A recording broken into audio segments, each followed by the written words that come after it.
Alright, pula na intro sa ating panibagong vlog. Let's go! Okay, so ang motor ko po ngayon ay subukan kong makahingi ng isda dito sa ating mga bangka ang galing sa laot. Ang tawag po dito ay sa amin ay pahilas. Yo! Sa ngayon ako nag-iisip muna kasi sa tingin ko lahat ng mga bangka ay nakadaong na. At kunti na rin din yung mga tao nandito. Baka wala silang inaantenda daong pa. Napansin ko no, may nag-kumpula doon sa harap kaya dahil dali akong pumunta doon baka may forever.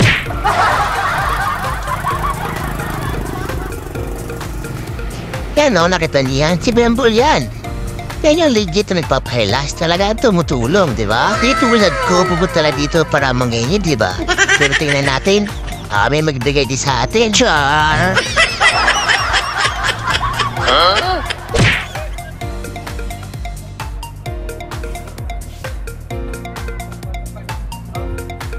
Napansin ko, puti na lang din yung mga taong nag-aabang dito. Sa kadahilan tanghali na at saka siguro wala na rin dadaong pang mga bangka. Kaya waiting na lang. Sa ganitong sitwasyon pa lang napaisip na ako. Easy.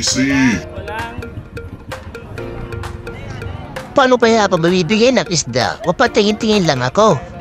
Diba, syempre binibigyan na isda, yung tumutulong. Paano kung makakatulog? May bali ang kamay ko, kaya isip-isip po na tayo ng paraan. Nye.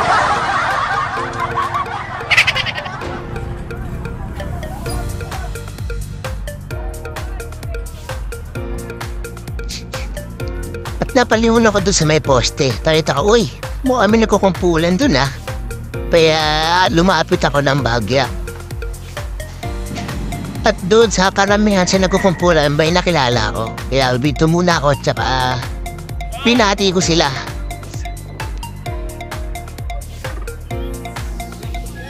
Dalawang buwan na? Mabilis lang nakamustahan at respect handshake sa mga brad. Ito nga pala si Kagawad Pogs from Salingsing. At saka si Brad Pakmak. Ayan, balitaan lang, kwentuhan lang ng mabilis ng buhay-buhay kasi matagal na kami hindi nagkakwentuhan, matagal na. Si Brad Pogs, kaya dito yan po ang kanyang trabaho ay namatay ng isda. So, waiting din po yan. And po naman si Brad Makmak ay isa lang din po yung layunin. Yan din po yung layunin ko, kaya dito siya. Kaya abang-abang kami, waiting, patingin-tingin. Kaya at napansin namin sa likod, baka nagkakaparte na doon ng pahilas So kami dalawang isip kasi medyo nahiya pa kami.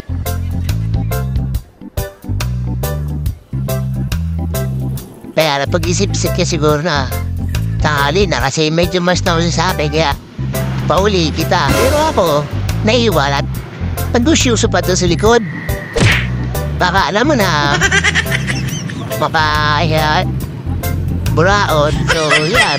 Hanggang sa nag-aalisan na sila. And muna kita nyo, yung isa lumalis na may dala. So ako, umalis na walang dala. Sad life. Wow! So, lipat na lang tayo dun sa kabila. Baka meron dun pagbigay. Let's go!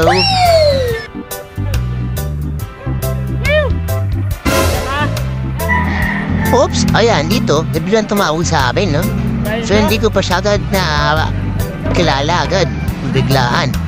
Yung pala yung pinsan mo po, no? So, pinapaliwanag siya na ito daw sa bahay nila at bibigyan niya ako ng isda.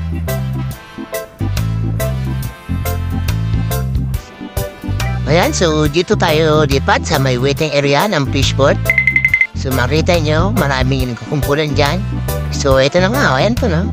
Nakikita nyo naman, di ba? Nakikita nyo naman na pinaghihiwalay ang klase ng isda.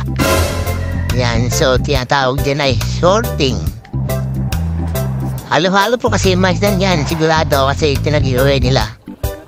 Yan, si Kuya sandok dito. Ayan, lagay doon. Ayan, tapon doon.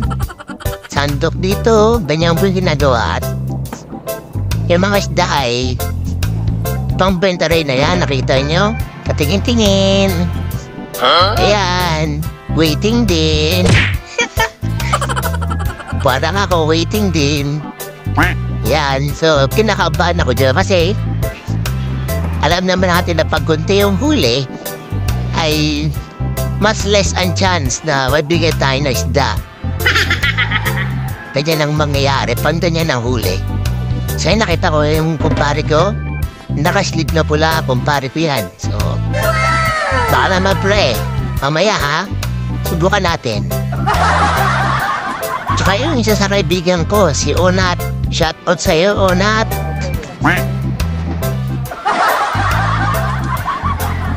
Ayan, ay salamat. Tatapos din ang pagmekos-mekos ng mga isda. So ayan, tinakal na ni Kuya. Kasi may pumakyaw na ng isda ni manager. At syempre, si kumpare ko, syempre tataral din yan.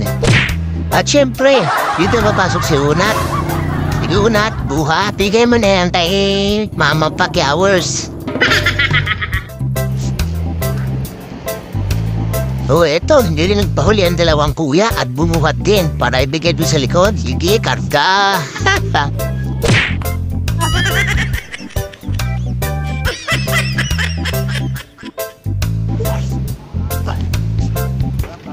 Ayan na si manager. Suminyas na sa mga kanyang tauhan at bibigyan ng dalawang isda yung mga buhoy para makauwi na. Joke lang. Ang totoo po ay yung mga tumulong lang po yung kanyang binigyan dyan. Sa yung mga naka-waiting dyan. Sad life, bawi na lang next life. Pero kasabi nila, pag may tiyaga, may isda. Yun! Hi, buhay! So, ito na po yung surprise ang nag-aantay sa akin dito sa bahay, no? Ayan po, legit na pahilas. Ito po yung dinala ng pinsan ko, yung nakausap sa fishport, no? So, ayan. Ito, sari-saring isda po yung binigay sa akin. So, hindi ko na po sila isa-isahin. Ang mahalaga po ay nabigyan ako ng libre. At nakalibre ako ng ulam sa araw na to. Alright, maraming salamat sa iyo, pinsan, sa pagmegos-megos ng isda mo sa akin. Susuple na lang ta sa pagbita natin, alam mo na yan, di ba?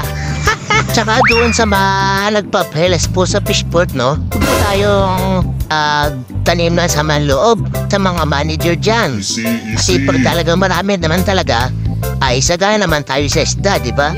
So, hanggang dito na lang po ang aring shares, aring experience sa pagpapahilas. So, pampagod vibes lang po. See you!